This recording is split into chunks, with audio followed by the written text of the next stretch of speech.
ዛሬ ማካፍላችሁ ቃል ዘፍጥረት ምዕራፍ 15 ነው። በጣም ልቤ ያሞቀ የነበረ ቃል ነው። እርግጠኛ ነኝ በእናንተ ልብ ውስጥም ፓወርፉል ነገር እንደሚፈጠር እርግጠኛ ነኝ። ጌታ በጣም ድንቅ ትምህርትን እንደሚያስተምራችሁ እንደዚህ ይላል። ቁጥር 1 ጀምሮ ከዚህ ነገር በኋላ የእግዚአብሔር ቃል በራእይ ወደ አብርሃም መጣ እንዲህ ሲል፣ አብርሃም ሆይ አትፍራ፣ እኔ ለአንተ ጋሻ ነኝ፣ ዋጋህ እጅግ ታላቅ ነው። አብርሃምም አቤቱ እግዚአብሔር ሆይ ምን ትሰጠኛለህ?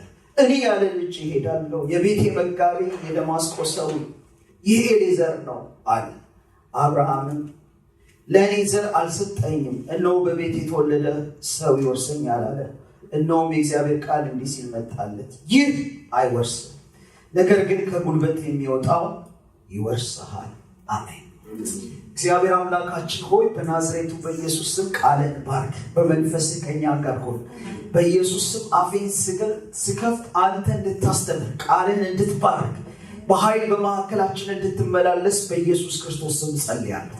ስለምታደርገው ነገር ሁሉ ስም ብሩክ ይሁን በኢየሱስ ክርስቶስ ስም አሜን። በጣም የሚገርም ክፍል ነው። ከዚህ አንድ ምዕራፍ በፊት አብርሃምን ስትመለከቱት ዘፍጥረት መጽሐፍ የተጻፈው ለማን ነው ታውቃላችሁ? ለማን እንደተጻፈ? በምድረ በዳ ለነበሩ እስራኤላውያን፣ ወደ ከነዓን ጉዞ ላይ የነበሩ እስራኤላውያን፣ ብዙ ጊዜ አመፁ ያስቸግሩ ለነበሩ እስራኤላውያን የተጻፈው እና የጻፈው ማን ነው? ብዙዎች እንደሚስማሙበት ሙሴ ነው የጻፈው። ሙሴ ሲጽፈው በምድረ በዳ ላሉት እስራኤላውያን የሆነ ነገር አንድ ጽናትን እንዲማሩ በእግዚአብሔር ፊት እንዲቆሙ ከእልህኝነትና እግዚአብሔርን ከማስቸገር እንዲወጡ አስቦ ነው ይህንን መጽሐፍ የጻፈው። ስለዚህ ሙሴ ነው። ሙሴ was the writer of this book ጀነሲስ የሚባለው መጽሐፍ ከታሪክ መርጦ ነው የጻፈው። ስለዚህ ይህን ታሪክ መርጦልን ነው የጻፈው እንጂ በሙሉ ሂስቶሪያን አይደለም። ሙሴ ቴዎሎጂያን ነው። የሂስትሪ ጥማት ኖሮት ታሪኩ እንዴት እንደነበረ ለማስረዳት ሳይሆን ስለ እግዚአብሔር ትምህርት ለማስተማር ነው ታሪኩን የመረጠው። ታሪኩን you should see it in light of God ከእግዚአብሔር አንጻር ልትመለከቱት ይገባል። ከዚህ አንድ ምዕራፍ በፊት አንድ የሚደንቅ ታሪክ ተፈጽሞ ታያላችሁ። የሚደንቀው ታሪክ አብርሃም ሎጥ የነበረበት ሰዶም በሜሶፖታሚያ ነገስታት ሜሶፖታሚያን ይመሩ በነበሩ 5 ነገስታት የተመካበትና እንደገና ደግሞ ሎጥንም ሊገሉት ያሳደዱበት ወቅት ነው። የሰዶም ንጉስ ሊከላከላቸው ፈጽሞ አልቻለም። ይህንን ሲሰማ አብርሃም በቤቱ ያሉትን ባሪያዎቹን ያለውን ነገር ሁሉ ሰብስቦ ሰራዊት ሰብስቦ ምን ሊያደርግ ወጣ? ሊዋጋ ወጣ። ማን ነው የሚዋጋው? እነዚህ 5 ነገስታት ሊዋጋ ወጣ እና 5ቱን ነገስታቶች ምን አደረገ ይላል እግዚአብሔር ቃል? ድል ነሳ፣ አሸነፈና በቃ አሸናፊ ነኝ ብሎ መጣ። በድል መጣ። እግዚአብሔር ከሱ ጋር ሆነና ድልን ሰጠ። ከድል በኋላ እና ካሸነፈ በኋላ ነው እግዚአብሔር ይህንን የሚናገር። ምን አለው እግዚአብሔር ገና ሲጀምር? ከዚህ ነገር በኋላ የእግዚአብሔር ቃል በራእይ መጣ። ወደ አብርሃም መጣና እንዲህ አለው፣ አብርሃም ሆይ አትፍራ። ዋው! አትፍራ። ከድል በኋላ ብሬቭ ከሆነ በኋላ ጀግና በሚንጫወትበት ጊዜ እግዚአብሔር መጣና አትፍራ። ምንድነው አትፍራ ያለበት ምክንያት ምንድነው ሲባል መጽሐፍ ቅዱስ ማብራሪያዎችን ስትመለከቱ 2 ምክንያቶች አሉት አትፍራ የተባለው። አንደኛው አትፍራ የተባለው ያሸነፏቸው 5 ነገስታት ኃይላቸውን ሰብስበው አቅማቸውን ሰብስበው ጉልበታቸውን ሰብስበው መልሰው ምን ሊያደርጉት ያጠቁኛል ብሎ ፈርቶ አንደኛው ምክንያት እሱ። ሁለተኛው ምክንያት ዘመኑ ሁሉ ልጅ ነው። እግዚአብሔር ሲጠራው ምዕራፍ 12 ላይ ነው የጠራው። መጀመሪያ ዘፍጥረት ምዕራፍ 12 ላይ ነው የጠራው። ሲጠራው ስንት ዓመት ነበረ? 70 ምናምን ዓመት ነበር ሲጠራው። እግዚአብሔር ሲጠራው አሁን እዚህ ጋር ስንት ሆኗል? 90 ገብቷል።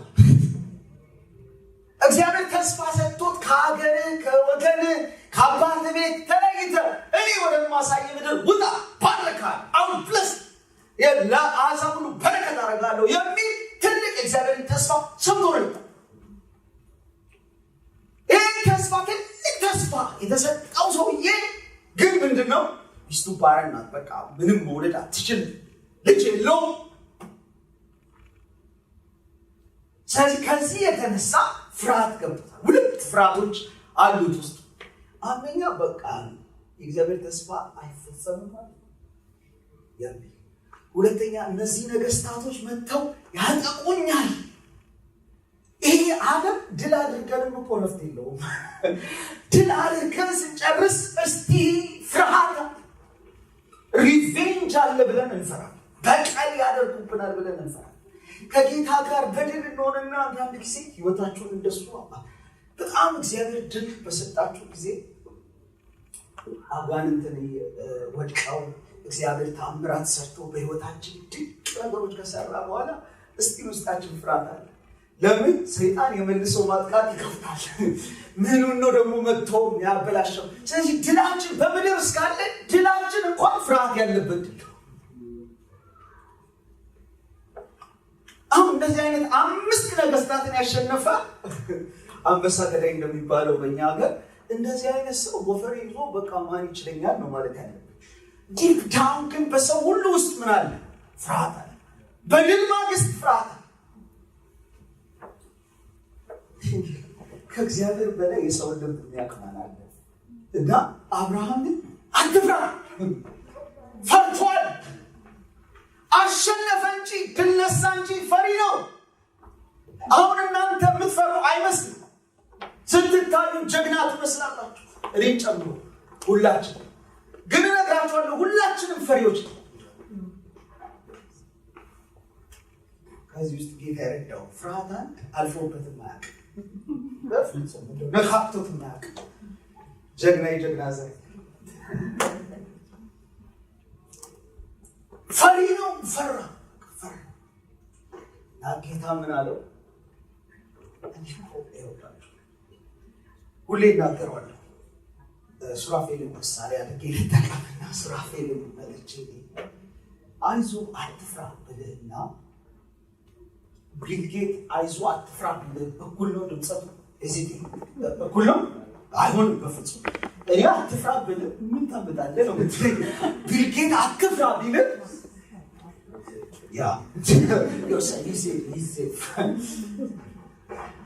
እዚህ ጋር እያለ ያለው የሰራዊት አምላክ እግዚአብሔር ሁሉን የሚችል ጌታ አምላክ ነው። መጥቶ ምን ይሆን? አትፍራ።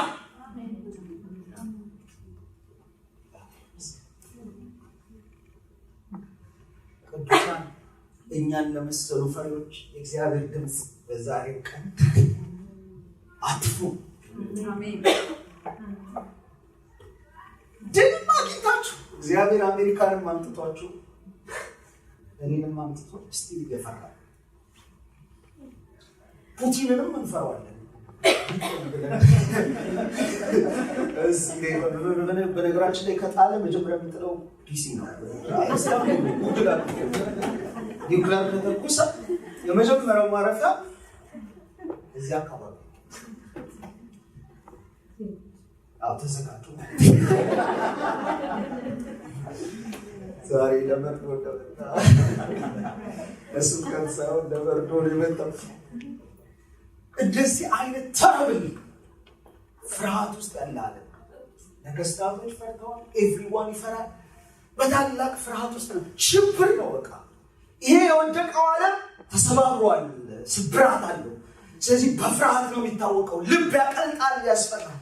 የሰራዊት አምላክ ግን የእሱ ወዳጅ የሆነ የቅርቡን ሰው አብርሃምን የእግዚአብሔር ወዳጅ ነው የሚባለው። አብርሃም አትፍራ ዋይ ሲባል እኔ ለአንተ ምንድን ነው ጋሻ። እነሱ ሊያጠቁ ቢፈልጉ I am your defender። እዋጋልሃለሁ። ጋሻ ስለሆን አትፍራ። ፈሪ ሆይ ጋሻ እግዚአብሔር ነው። ጋሻ እግዚአብሔር ነው የሚከላከልልህ። Our defender is God himself። ከዛ በኋላ ጌታ ምን አለ? ዋጋ እጅግ ታላቅ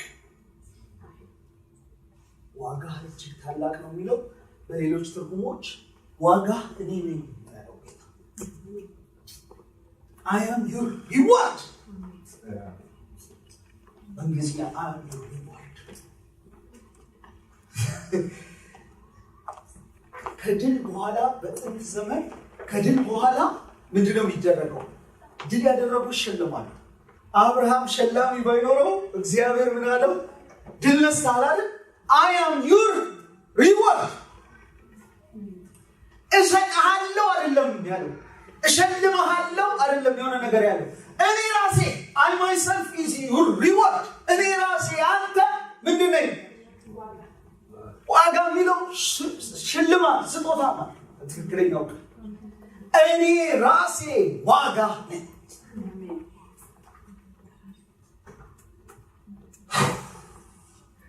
አንዳንድ ጊዜ በህይወቴ ይሰማኛል መሰላችሁ አሁን አንተን ጌታን ማገልገል ምንድን ነው ትርፉ ብዬ እጠይቃለሁ ለራሴ። what is the importance? okay አሁን አንዳንድ ጊዜ ቃል ይመጣል you have nothing you are serving but you have nothing. The same was happening to Abraham. He has nothing but he is serving God. እግዚአብሔርን ያገለግል የነበረ እግዚአብሔር ሰው ግን ምንም የለው ባዶ አንድ ለምናምን እንኳን አይኖረው። ሰው የሚበሻበሽበትን ልጅ አብርሃም አንድ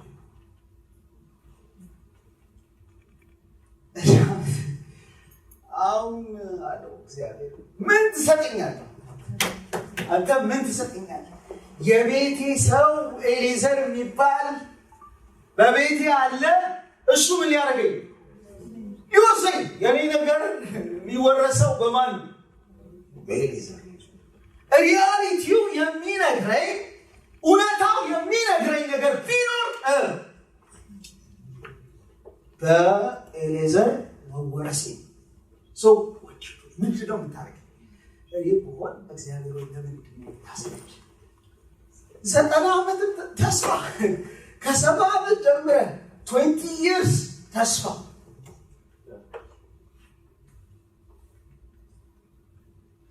አንድ ጓደኛዬ ሲናገር እግዚአብሔር ሳራን መረቃት አሳቃት ይላል። እኔ አሳቃት የሚለው ነገር ጥያቄ ሆነብኛል አለ። ምን ነው ሲባል በ90 ዓመት ሰው እንዴት ሊስቅ ይችላል? ኦልሞስት ጥርሶቹ አልቀዋል። ስለዚህ በድዷ ላይ ያሳቃት without her teeth ያሳቃት።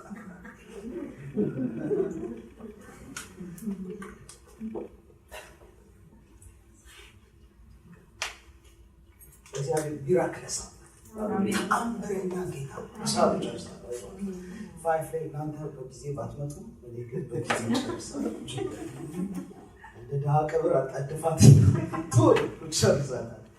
እና እግዚአብሔር ምን አለ? አንተ ጋሻኔ እኔ ሪዋርድ ነኝ።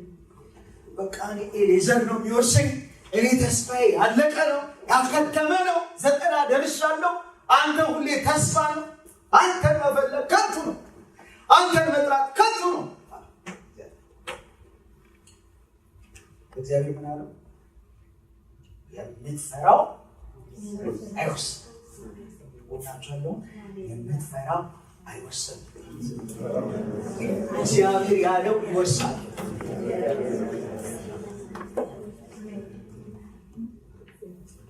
ከባድ ፍርሃት ውስጥ የሆነ ነገር ይወርሰናል የሚል ከባድ ፍርሃት ውስጥ የምናየው ዙሪያችንን የከበበው ከስረን እንቀራለን የሚል ስሜት፣ ጌታን መፈለግ ከንቱ ነው የሚል ስሜት፣ ለእግዚአብሔር ማደር ከንቱ ነው የሚል ስሜት ልባችን ውስጥ ገባ።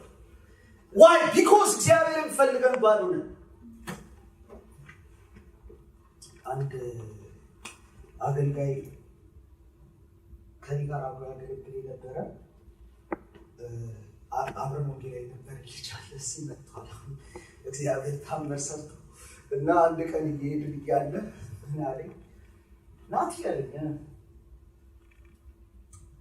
ሉክ አለኝ። ምን ነው ኤቭሪዋን በቃ ቢዝነስ ኑሮ ሹት አድርገው እኔና ይህንን ባይብል ብቻ ሆልድ አድርገን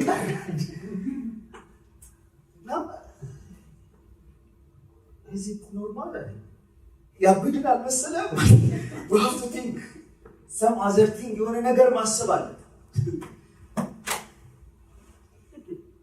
የሆነ ነገር ማሰብ አለ የሚል ሁላት ውስጥ ትሆናለህ። ኦልተርኔቲቭ ከጌታ ውጭ ሌላ ጌታ መጠበቅ ከንቱ ነው የሚል ስሜት ውስጥ ሆናችሁ ሊሆን ይችላል። ጌታ ምን አለው? አይወርስም። ጌታ እኮ ያለው እኔ መሰልኳቸው ያለው ጌታ ራሱ ነው። ምን አለ? አይወርስም። የሚጮብ ነገር አለ፣ ሳይኮሎጂካሊ በአእምሮ የሚጮብ ነገር አለ። ይሄ ነው ይወርስ ይላል። እኔ በጣም ይገርመኛል። ስለዚህ ቸርች ሳስብ ኮቪድ ላይ ትዝ ይላችኋል፣ እግዚአብሔር ወጣቶችን አወጣል። ይህንን ቤተክርስቲያን ወጣቶች አወጣለሁ ያለ ተመጣ ትዝ ይላችኋል። ትንቢቱን ኮቪድ ላይ ፕሮግራም ስናደርግ ብዙ ነበር የምናደርገው። ሲንግል ወጣት እግዚአብሔር የሚወዱና የሚፈሩ ትልልቅ ሰዎች ብቻ ነበሩ የነበሩት። የለም ይመጣሉ። መጥተውም የመጡቱ ይህ ቸርች ለትልልቆች ነው የሚሆነው። ገና የሃይማኖት መግለጫውን ስንለው ሲሰሩ የሚል አይነት ስሜት ውስጣቸው መካነ ኢየሱስ ነው። ከባድ ነው። ያው የእምነቱ መግለጫ እያልንም አላችሁ። ጌታ ይባረካል። ገና እንላለን ሌላ አለን ቀላል እንላለን። መካነ ኢየሱስ ያ ነገራችኋል። ለዛ ነው ደግሞ እያስተማርኳችሁ ያለው መካነ ኢየሱስ እንድትሆኑ። ስንጨርስ በደንብ መካነ ኢየሱስ ትሆናላችሁ። ኤቭሪዋን ሰርቬይ ያደርጋል። አሜን። ሰርቬይ እንደማያደርግ ለማንኛውም ጌታ እኔ ምን ነኝ አለ? አይወርስም። እኔ እና እግዚአብሔር የሚቀልድ ነው የሚመስለው። ወደ ሰማይ ተመልከት ይለዋል። ተመልከት፣ አዋፍን ተመልከት፣ ከዋክብትን ተመልከት፣ ዘመድ እንደዚህ አበዛዋለሁ። አንድ ልጅ የሌለው ከዋክብት ያስቆጥረዋል። ይህ እኮ እግዚአብሔር ያስቀኛል። ሁለት አንዳንድ ጊዜ ምንም ሳይኖራችሁ ምን ይላችኋል? እኔ አሁን አያረግም ብዬ አላስብም። ለምን ስራችሁ አያረግም ብዬ አላስብም። ኢትዮጵያ እያገለገልኩ እያለ ጌታ በቃ እኔ ወስዳለሁ እንዴ! እኔ አሁን ስለመውሰድ የኔ ታናሽ ወንድም ነው ብዙ ያስብ የነበረው ወደ ውጭ ለማውጣት። ስንት ጊዜ ነው የሞከረው፣ አልተሳካለትም። ትራይድ አልተሳካለትም። አንዴ ተኩሼ ነው አንዴ በቃ አንዴ አፕላይ አድርጋለሁ፣ አንዴ አፕላይ አድርኩኝ፣ አንዴ አፕላይ በቃ አለቀ። አሁን እኔ እዚህ ስለመጣሁ ይሄ በቂ አይደለም። የኔ አጀንዳና ዓላማ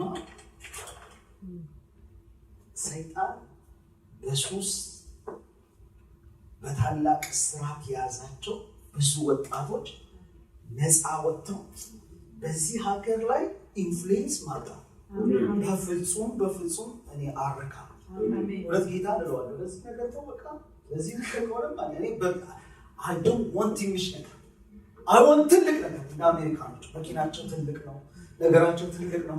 ልክ እንደዛ እኔ በጣም ትልቅ ነገር ነው ካንተ የምጠብቅ። አንዳንዱ እኮ ትንሽዬ ነገር ነው ይዞ የሚመጣው ጌታ። እቺ ብቻ ማለት እቺ ለምን ይቺን ትላለህ? እግዚአብሔር ያቤጽ ምን አለ? አገር ዲሽ የኔ ጸሎት ሰፈር መንደር ካውንቲ ምናምን አይደለም። ዲሽ አሜን። ወይ ያር ካሚንግ ሂር ለምን መጣ? እንደዛ ሆነ።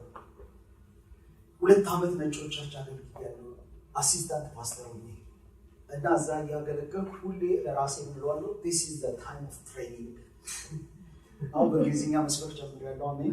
ባለፈው አረ አይተሻላል ሰምቻለሁ። የሚቀጥለው በደንብ አሪፍ አድርጌ ሰምቻለሁ። አሜን። እና ጌታ ተአምራት ይሰራል። we have to preach, we have to bring many to the kingdom. አሜን። እኔ ለቢዝነስ አልመጣሁም።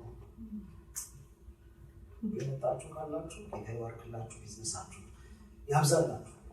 አሃፍ ነው ፕሮብሌም። ግን ከዛ ያለፈ ራእይ ትልልቅ የሆነ እግዚአብሔር መንግስት ሐሳብና አጀንዳ በአእምሯችሁና በልባችሁ በኢየሱስ ስም ይሙላ።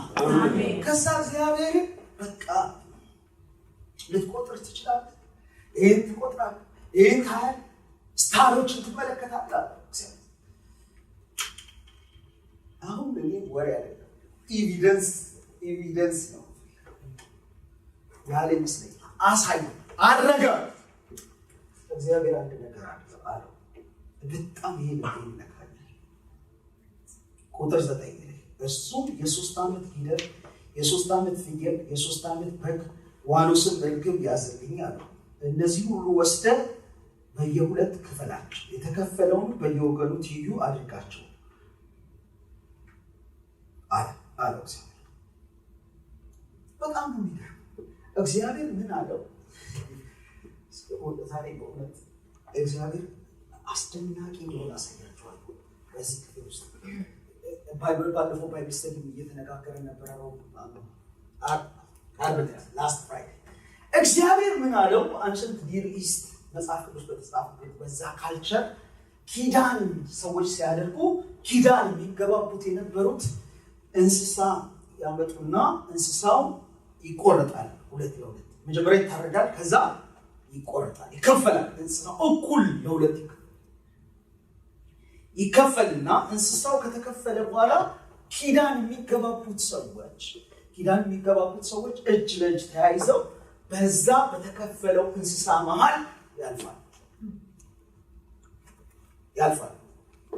ምን ማለት ነው ከተባለ በዛ እንስሳ መሃል ሲያልፉ ትርጉም አለው። ትርጉሙ ምንድነው? ይህንን ኪዳን አፍርሼ ብገኝ እንደዚህ እንስሳ ያርገኝ ማለት ነው።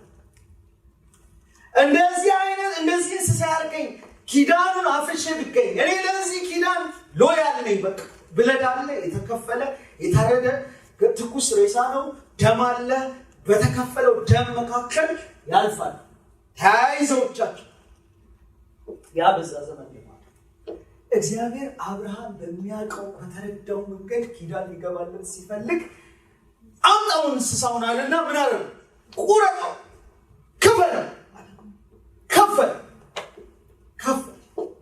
ከፍሎ አብርሃም በራእዩ ሆኖ ሰብኮንሽስ ሆኖ ይመለከታል። ሲመለከት እግዚአብሔር ምን አደረገ ይላል? ብቻውን እንደ ምድጃ ጢስ ሆኖ በተከፈለው ነገር በነበረው ኪዳን ሁለቱም ኪዳን ተጋቢዎች ናቸው። ምን የሚያደርጉት? እጅ ለእጅ ተያይዘው የሚያልፉት። በዚህኛው ጊዜ እግዚአብሔር ኖ አንተን አልፈልግም፣ ለዚህ ኪዳን መፈጸም እኔ ብቻዬን እግዚአብሔር ብቻውን ኪዳኑን እንዳጸና ለማድረግ አብርሃም በሚገባው መልኩ ኪዳን እንደገባለት በዛ ዘመን ባለ ብቻውን አለፈ። እግዚአብሔር ምን ያለው ይሄ ኪዳን ባይፈጸም አንተ ወደቀ አድርገኛል።